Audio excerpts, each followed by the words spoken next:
into a variety of exciting situations. The band Switchfoot is doing the 20th anniversary tour for their album The Beautiful Letdown, and they will play the House of Blues around the corner here on October the 3rd.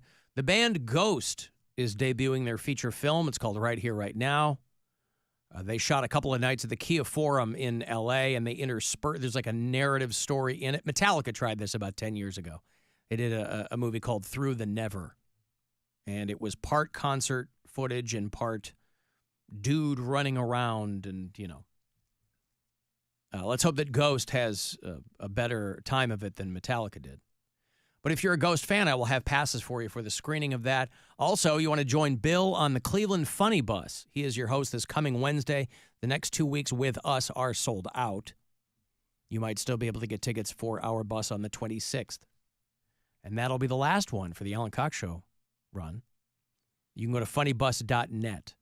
But I will have we're out Monday. I'll have both of those pair of tickets for you on Tuesday. I want to go see Bert Kreischer. The 3rd annual Fully Loaded Comedy Festival is a week from Thursday. That's the 20th. At the Hall of Fame Stadium in Canton. Bert Kreischer, Tony Hinchcliffe, Whitney Cummings, Ralph Barbosa. I heard Joe DeRosa's name in the commercial. Dan Soder and more. And then Sepultura. They are doing their farewell tour in the States, 2 hours to midnight, presenting Sepultura at the Agora in October with Obituary and Agnostic Front. Very exciting. Can't wait for that show. So that's all next week. Hey, Ricardo. Hey, Alan, how are you? How are you, man? Good. Mr. Bill? Hey, what's up, Ricardo? Hey, I just got done cleaning myself. There was a late 70s, early 80s Porsche 911 Carrera driving down the street. Oh, beautiful red. I know you like them, so. Don't you drive a Porsche, Ricardo? I have one, yes, I do. Yep. But yeah, this was beautiful, man. Guardsman red. There was 2 dudes driving it. Combined, I would have had 140, 150 years combined there. The old dudes driving this thing. Beautiful car. Anyway, so dropping off money or picking up money from the bank in a third world country? You want me to fill you in on that? In a third world, in case I ever find myself needing that information, yes, very much so. So we had a company growing up, it's 20-something years ago back home, Honduras, we know this. And so it was either my brother or myself that would go weekly to go pick up payroll, usually Thursdays or Fridays before payday, whatever. And the way we did it is that we had an array of to-go containers or paper bags from all sorts of different restaurants around town that we kept in a drawer so that day you go to the drawer, you pick your poison, you go to the bank, you pull out, you put it in the bag, go through the drive-thru or place an order of the same establishment, and you bring lunch to the office on the same type of paper bag of the payroll. You had to do a decoy. Exactly. That was what we did for years and years and years, and knock on wood, it never had a problem. But we hear some stories back then. It was bad. It was really, really bad. So I get you where you're coming from. So figure I fill you in. Yeah, man. We didn't have to go to those lengths from the Blockbuster video. But listen, if they ever revive that chain, and they call me, and they go, "Hey, we're opening up in Honduras." What are your thoughts? Oh my God! And I'll say when they first. Funny you mention it. When they first opened, this is years ago, because franchises and whatnot, there was lines around the corner to rent movies at Blockbuster and Hollywood Video back home. I'm sure. Insane. I'm sure. It was sliced bread. It was awesome. Yeah. Well. But anyway, okay. I'll let you guys in a little bit of that. Love the show. Hate you guys, but have a wonderful weekend and happy Father's Day. Thank you, Ricardo. Adios. I appreciate it. Happy Father's Day as well. Hey, let me give you this. It's the last one this week. We're doing that iHeart Radio Music Festival, and that means that you can end up in Vegas this September, the 20th and the 21st of that month. We go back to the T-Mobile Arena this year. The Black Crowes are one of your headliners, and Hozier and Paramore is playing, and Keith Urban is back doing it, and Gwen Stefani, and a whole lot of other exciting performances. Never-before-seen collaborations is what I always hear. And so we're giving away these trips before the tickets go on sale next week, before everybody else gets their grubby little mitts on them. You can be all set. It's tickets to the festival. We fly you out. Hotel, $1,000 thrown in as well. And so this is your last chance to win this week. So listen closely and good luck. Now your chance at $1,000 and a trip to our iHeart Radio Music Festival. Text the nationwide keyword LUCKY to 200-200. You'll get a confirmation text and info. Standard data and message rates apply in this nationwide contest. That's LUCKY to 200-200. If you listen to us on iHeart Radio from out of state, tell me where you do that. Let me know that you're out there. Ashley's in Polson, Montana. Zach is in Memphis. Tom is down in Naples, Florida. Melinda listens to the show in Green Bay, Wisconsin. And Phil is in Auburn, Alabama. War Eagle. And we have a handful of Canadian bureau chiefs. We've got Ray in Vancouver, Robin and Phil are in Toronto. We don't have anybody in Regina, Saskatchewan. I think that is Ryan Reynolds' hometown, but I don't think he's the only notable alumnus from the town of Regina, Saskatchewan. It's not far from the Montana border. I don't know if any of our Montana bureau chiefs are close to Regina, but they're in the news today because of Rob Schneider. Rob, did you see the Rob Schneider story? Yeah. He got the hook, like at the Apollo Theater, the Sandman would come out and brush you off. And this just happened to him. And this is not his fault. Rob Schneider keeps getting booed off stage and cut off in the middle of sets he's doing at charity events. And this is not his fault. These organizations that do zero homework and then freak out, I don't understand. He's not the you can do it guy, you know? He's not the making copies guy anymore. He's not Deuce Bigelow. He's the Fox News comedian. They love him. His stand-up special airs on whatever their digital platform is. So this is not a Rob Schneider problem. Everyone in the room was groaning, somebody said. The second time this has happened to him. He keeps getting booked for charity gigs, which that's nice of him to do. Because traditionally, you don't get paid for those. Maybe you do. I think the ones he's doing. You think so? Okay. Yeah. I mean, yeah, he wants to make money. But a lot of times you go, I'll donate this to the organization. Well, it's a difference. A charity gig, you're probably doing for free. A fundraiser. Is that what this was? So I think this is a fundraiser. This says charity gala to benefit the Hospitals of Regina Foundation. Yeah, my guess is this was a fundraiser. Okay. Yeah. If it's got the word gala in it, I think he's probably getting paid. That's the distinction? Yeah. A gala, because everybody's in gowns and a black tie? Yes. Black tie. The comedian was roundly booed during his performance. This is the second time in 6 weeks this has happened at a charity event. He was cut off in the middle of his set and asked to leave the stage. Which he did. Which he did.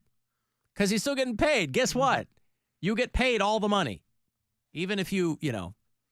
There are times when you don't. If they feel like you, I'm sure he's got a contract. Well, I was going to say, they might try to weasel out of it, but that's why you get an ironclad thing. Yeah. Hey, if I get booed off stage, I still get $5,000.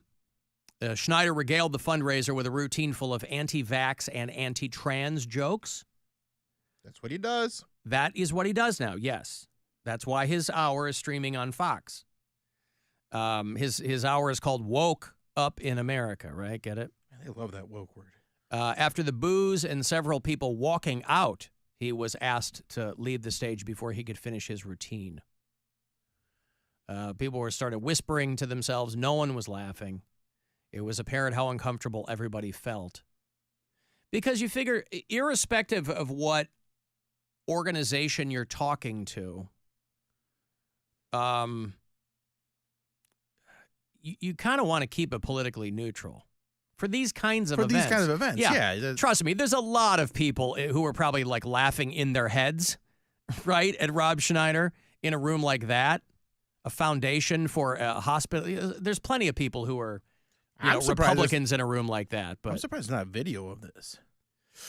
I didn't know if there was or not. Oh, wait, I think I might. No, I don't see any video. Maybe they had the. So the Hospitals of Regina Foundation have issued public apologies along the lines of everybody's entitled to their opinions, but this isn't really what we were looking for in this. But again, this is not a Rob Schneider problem. This is an organization problem for these places that apparently aren't digging into what Rob Schneider's current stand-up is. I mean, he's known because of SNL and the Sandler movies and all that. He's a known commodity. But I just can't believe at this point, that they're not hip to what's going on with him. Right. So, and everybody's like, oh, Rob Schneider, he's whatever. Okay, that's fine, but it's still your fault, right? He might not be everybody's cup of coffee, but you got to know who you're booking, and you got to know gotta what they're going to do. who you're booking, Yeah. and his style now, there is an audience for that, right? Him, Jim Brewer, I think they're funny people, but they're over on that Fox News thing now. And so they're up whining about trans people and screaming about woke and, all the buzzwords, all the right-wing buzzwords. When he was jeered at the last one he got kicked off was a Republican networking event in April. And this is what I'm talking about. Even if it's a partisan-ish room, that's not what they want on stage. Because half the room is pretending they don't think that stuff's funny, and the other half doesn't think it's funny. After he lost that last gig a couple of months ago, he tweeted that the organization that booked him were pussies because they didn't laugh at his Korean whorehouse jokes. Oh, God, I love it. Anyway. But yeah, if you follow, let's say you are a Rob Schneider fan, you know what he's about now. I don't know when that turn happens with some artists, or maybe they just hit it for a long time. I don't know when that happens. His wife is a Latina, which doesn't necessarily mean anything, but I mean, I'm just saying. I mean, he's not half Filipino. Yeah, it's not like, and not everybody, who's Latina or Latino thinks the same way. That they are actually much more conservative culturally. But there was a Mexican family from California that moved to Idaho because they wanted to be around more conservatives, and then they moved right back to California because they're like, they were real racist. Yes, they were really. That's why people have they not seen what's happening in Idaho? Like, people are not doing. This is not a vacation. They moved. Their family. They're like, oh, our kids. Because I think he's like Latino and the wife is white or something, but they have mixed kids. Mm-hmm. And in Idaho, any shade darker than eggshell, he's like, oh, my kids were getting mocked at school and blah, blah, blah. It's been a rough week for Republicans who aren't white and straight. Just like every other week for Republicans who aren't white and straight. In Colorado, all the log cabin Republicans, I still can't figure that out, but okay. Right. Gay Republicans are aghast that the state GOP is like, it's time to burn all the pride flags. So gay Republicans are like, wait, what? They don't like us. Mm-hmm. It's that illusion of inclusion. Yeah, so this poor family, it's hard to laugh at them, which a lot of people are doing. They're dunking all over them, but you're still moving your whole family, right? We wanted to get out of California to get away from all the liberal politics. Okay, fine. A lot of people want to do that.